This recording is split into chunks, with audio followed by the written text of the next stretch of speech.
Ja som pri prvom synovi, keď som ho porodila, tak bol prevezený na neonatológiu, pretože ja som mala takú tehotenskú chorobu, ak sa to dá povedať, ktorá sa môže nastať pri konci tehotenstva, takže sa mi to stalo.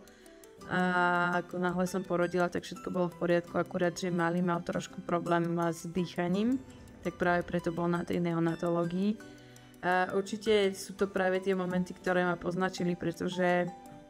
aj keď môj syn ten problém nemal až taký veľký, ale boli babetka, ktorí tie problémy mali oveľa väčšie a naozaj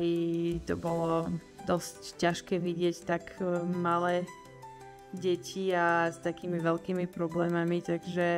ono je to veľmi taká zvláštna situácia. Ja som tam mala jednu kamarátku, ktorej bábätko bolo na tom oveľa horšie a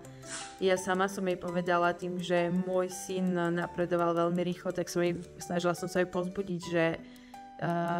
to bude dobré, že jednoducho takto je, a ona mi povedala, že nie, že sú určite aj bábätka, ktoré sa z tých svojich problémov nedostanú tak rýchlo alebo už vôbec, takže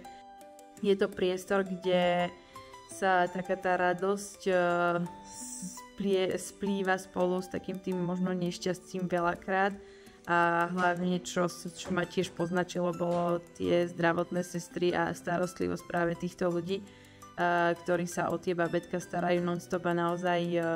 ja keď som aj nebola pri ňom, pretože som pri ňom nemohla byť prvé dni,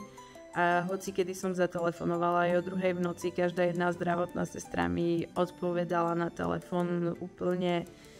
prirodzene, bez toho, že by som ju nejakým spôsobom utravovala, takže nielen babetka, ale myslím si, že majú aj obrovské šťastie, že tí ľudia okolo nich sa o nich veľmi, veľmi starajú.